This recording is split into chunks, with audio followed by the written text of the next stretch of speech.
নমস্কাৰ দৰ্শকসকল, এই মুহূৰ্তত অসমৰ অংগনবাড়ী কৰ্মী আৰু সহায়িকাসকলৰ বাবে যথেষ্ট গুৰুত্বপূৰ্ণ খবৰ আহি পৰিছে। আজি অসম কেবিনেটত গুৰুত্বপূৰ্ণ সিদ্ধান্ত লোৱা হৈছে। অসমৰ অংগনবাড়ী কৰ্মী আৰু সহায়িকাসকলৰ দৰমহা বৃদ্ধি পালে।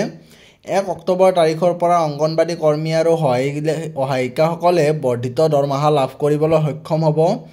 এয়া আপোনালোকে দেখিবলৈ পাইছে অসম কেবিনেটৰ সিদ্ধান্ত অংগনবাড়ী কৰ্মীসকলক লৈ লোৱা হৈছে। গাঁও বুঢ়াসকলৰ দৰমহা বৃদ্ধিক লৈ সিদ্ধান্ত লোৱা হৈছে।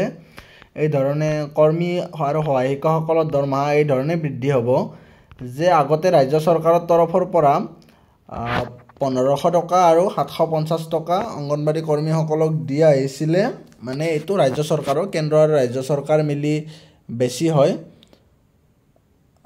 আৰু এতিয়া তেওঁলোকৰ দৰমহা যিসকল অংগনবাড়ী কৰ্মী তেওঁলোকৰ 8000 টকা হ'ব আৰু যিসকল অংগনবাড়ী সহায়িকা তেওঁলোকৰ দৰমহা 4000 টকা হ'ব। এইটো মুঠ দৰমহা ৰাজ্য আৰু কেন্দ্ৰ চৰকাৰ মিলি এতিয়াৰ পৰা কৰ্মীসকলে 8000 টকা লাভ কৰিব আৰু সহায়িকাসকলে 4000 টকাকৈ লাভ কৰিব। ইয়াত অসমীয়াতো লিখি দিছে। এইটো দেখিবলৈ পাইছে। অসম কেবিনেটে 2025 চনৰ 1 অক্টোবৰৰ পৰা অংগনবাড়ী কৰ্মী আৰু সহায়িকাৰ ৰাজ্যিক উদগনিমূলক ভাত্তা ক্ৰমে 1500 টকা আৰু 750 টকালৈকে বৃদ্ধিত অনুমোদন প্ৰদান কৰিছে। মানে 1500 টকা কৰ্মীসকলৰ বৃদ্ধি হৈছে আৰু সহায়িকাসকলৰ 750 টকা বৃদ্ধি হৈছে। আগতে 3250 টকা লাভ কৰিছিলে সহায়িকাসকলে আৰু কৰ্মীসকলে 5500 টকা লাভ কৰিছিলে।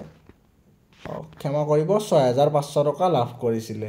এতিয়াৰ পৰা কৰ্মীসকলে 8000 টকা লাভ কৰিব আৰু সহায়িকাসকলে 4000 টকা লাভ কৰিব।